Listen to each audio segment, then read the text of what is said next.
Yeah, it's good to be back. Good to see everyone out there, and I thought the team brought a lot of good energy today. And, we're looking forward to all the work that we're going to put in this camp. Football started a little earlier this year, but we're excited for the opportunity. Mike Williams is retiring. Just your thoughts on a guy that obviously you have a lot of respect for and played with for a long time. Yeah, I want what's best for Mike. He's always been there for us, and we're going to be there for him. It's obviously a tough situation, and I've got so much respect for him as a teammate, as a friend, as a receiver, as a player, and the man that he is. We're just going to be there for him, however we can help. Football at the end of the day is a game, and there's more to life than just football. And I'm just hoping for the best for him. Just getting back with him in the spring, did you have any sense that something like this would potentially come in?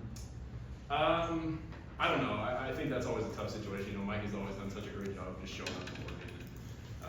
He's been an excellent leader, a teammate, and everyone's dealing with their own stuff, and he just shows up and work, and that's what we appreciate and love most about him. And, definitely gonna miss him. It's tough to replace a guy like that, but it's always the next man up, and you gotta find a way to make it work. What's going to be the one play that stands out that you remember with Mike? A ton. There's too many to pick one. His one-handed catch against the Rams. Some of those back shoulder touchdowns that he just miraculously comes down with. There are not too many guys like Mike, and we're definitely gonna miss him. You guys made a point of emphasis on an upgrade the receiver spot. Like, how big of a blow is it to lose Mike Williams to the timeout? Yeah, it's always tough. Like I said, you can't really replace a guy like that. But thankfully, we've got a receiver room that continue to push each other. They compete, and they want to be the best. And thankfully, we've got a lot of guys in that room that are going to go make plays. And we've seen it last year and years before. It's a veteran group, and I'm excited for the opportunity with these guys. What does it mean to you early in your career, somebody seemed like you could go to and rely on? How helpful was he early in your career? Mike? Yeah. Yeah, huge. Those 50-50 balls weren't really 50-50. He'd come down with them, and he's a guy that was just always a red zone threat, someone that you had to cover, and sometimes you had to double him, and even then, you'd find a way to come down with the ball. So to have a guy like that is only going to make the team better.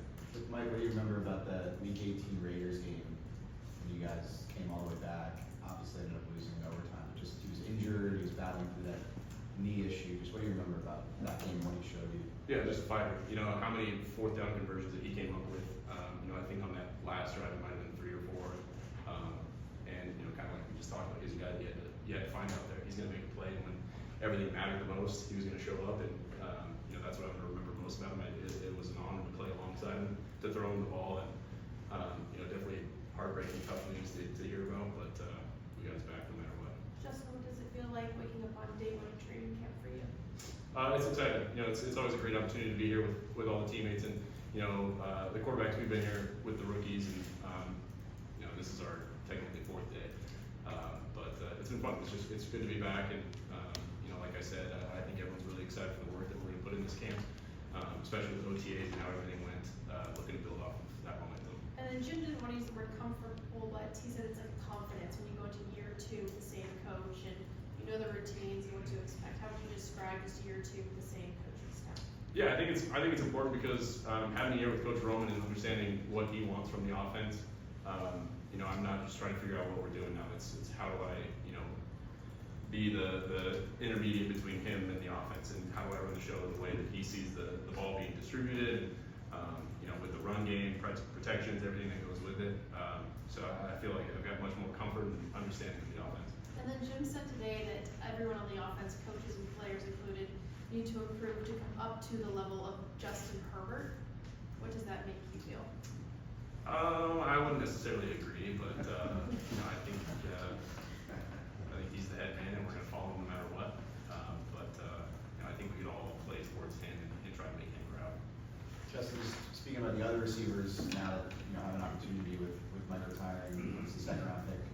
Trey Harris hasn't reported to camp yet. Just these training camp practices for rookies, and trying to build that chemistry with those guys. Like, what is he missing out on, and how important are these practices for young players? Yeah, they're really important, but I think he's done such a great job, especially in OTAs, of making up for that time. We know it's a business at the end of the day. No one's going to fault him for doing what he's doing. He's our teammate. We respect him, and we've got his back no matter what. Well, we got a bunch of time in this off season, and I know that he's been working hard these past couple of weeks, this time off, and you know, whenever that deal gets done, he comes back. I know he's not going to miss a beat. He's done an incredible job. He's picked up the offense really quickly. You know, he's a true pro, so it's good to have a guy like that. We saw the deep touchdown to Jalen. What element can he bring to the offense that doesn't now Mike retiring? Yeah, I think he does everything really well. You know, I think he's one of those guys that, you know, whether it's the quick game, whether it's the intermediate stuff, or whether it's, you know, the deep balls like that, he's definitely fast enough to be able to take the top off, and you know, he's such a great route runner that he's able to beat man coverage, and another guy that you feel comfortable going to, whether it's zone or man, just finds a way to get open. Bradley and Zion, we talked with Jim this morning, he said that it's going to be more of the same as in the spring with those guys rotating. I mean, how do you sort of approach that process where you're going to be taking snaps from a different guy every other day, basically? Yeah, I think it's a good opportunity for us because during the season, things like that, you know, could happen. You got to be ready for a guy to go down and to have, whether it's Bose or Zion, two guys that you feel comfortable with. I think it's only going to help us. And yeah, it's a little different, you know, going from guy to guy each day. But you know, that's the great thing about fall camp is we've got so many reps, and you know, we're going to get so many snaps under center in the gun that we're going to feel comfortable. And you know, whoever it ends up being, we're going to have complete faith in them. What have you seen from Zion as far as, in the center? Obviously no pads, so it's tough to get a read, but just in terms of him diagnosing, pre-snap, the communication between you two, his communication to the rest of the line, what have you sort of noticed from him when he's been at center in the spring?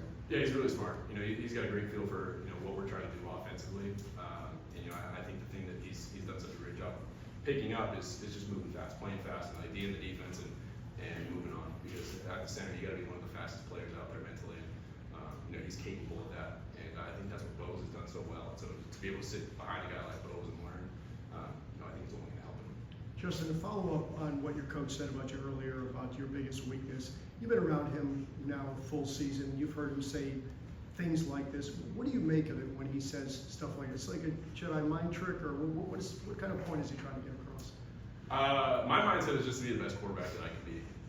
You know, to attack every day, and just get better every day, and be the quarterback and the leader and the teammate that the team needs from me. And you know, that's my responsibility. And you know, it's great to have a coach that believes in me like that. It definitely doesn't hurt. I want to make him proud. We know how special the coach he is, and you know, the way he affects everyone on this team. You know, we got a lot of respect for him, and we love to play for him. So it's cool to hear. But at the same time, I got a job to do, and I got to focus on that. Were you wearing contact lenses out there? I was. They're like sunglass contacts. Like UV protection? Yeah. Yeah. It sometimes when it gets bright, I don't know, my eyes have tough time. So It made you look like a Sith Lord, essentially. A lot of Star Wars references. Yeah. How did you get into that? I tried a visor a couple years ago, like a tinted visor, and I didn't really like the visor the way, you know, I had to keep like cleaning it off, and they told me that the contacts were an option, so I tried them out, and you know, they really helped. I didn't have to squint nearly as much, and you know, if I'm able to see the field better, you know, because of it, it definitely helps here. Do you know of any other players that do that? Like, was it just something like Dr. A lot of people wear the tinted visors. I think you need. The contact lenses. I think it's really common with baseball. I'm not sure with football, but it was just something that they talked about as an option. I felt like it helped, so as long as it works, and I'm not opposed to doing it. You freak anybody out? Probably a few people, yeah. Anybody say anything? Yeah, when I stepped into the audible, I think some of the guys were a little surprised, but they're like, "Oh, we're gonna score." Dragon Ball Z. Yeah. You tried it out in the spring first, or today was literally the first day you I tried it out in some of the rookie camps a couple days ago. Okay. Yeah, so pretty new. And you could hypothetically wear them during a game if you wanted. I could. It'd be a doctor's prescription, just because of sensitive eyes, and I would be allowed to wear those. I think. Yeah. What did you make of the new jerseys that you guys unveiled yesterday, or I thought- Tuesday? Yeah, I thought they were really cool. You know, we got a chance to see them maybe a month or so ago, and you know, we already felt really fortunate to be wearing the jerseys that we do wear. And then when they added those ones, it only got cooler. So I think it's really cool for us. And another one of those things that you just sometimes you take for granted, and you know, we're so thankful for what the Chargers do for us and provide us. And